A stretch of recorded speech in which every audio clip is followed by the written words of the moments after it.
bí ìran Yorùbá ó ṣe bọ́ nínú ogun ayé ń làwa máa ń ṣe.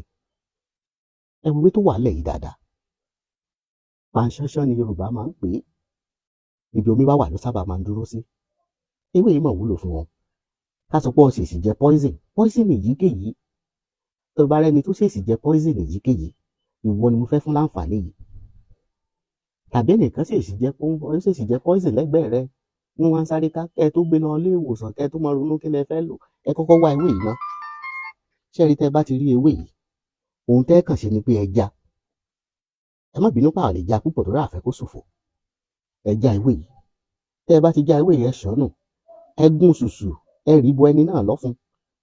Tó bá ti lè gbé omi ẹ̀mì, gbogbo májèlé tó wà nínú ẹ̀ pátá láṣẹ Elédùmarè ni ó sì pọ̀ dànù. Yóò bí tìfun tẹ̀dọ̀tẹ̀dọ̀, gbogbo eléyìí tó wà nínú òfun, gbogbo eléyìí tó wà nínú ẹ̀dọ̀, gbogbo eléyìí tó wà nínú àpòlá inú ara pátá, gbogbo ẹ̀ náà ti bí májèlé ọ̀hún dànù. Bá wá gbé lọ ilé ìwòsàn lẹ́yìn ìgbà yẹn, lẹ́yìn pé kí wọ́n kàn bá a ṣe, kí wọ́n kàn bá fọ ara ẹ̀ dànù lóko. Ẹ wò ó, a gbọ́dọ̀ gbọ́ pé májèlé ló pààrọ̀ Yorùbá. Májèlé ò gbọ́dọ̀ pọ̀ ọmọ adúláwọ̀.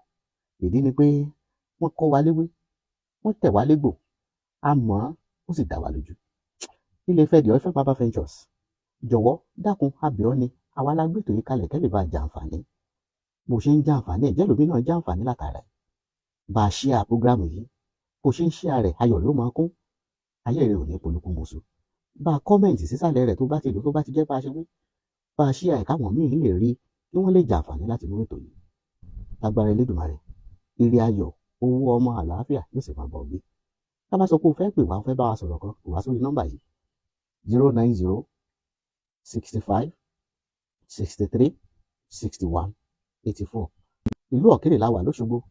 Tó bá ṣáà ti ń bọ̀, tó bá ti dókínì lóṣogbo, tó bá ti dé First Junction Ọ̀kínì, ìwọ Págó wá, a ó júwèé bó ṣe máa dọ́dọ̀ wá fún wa. Àlàáfíà kó máa bá gbóyin gbé o.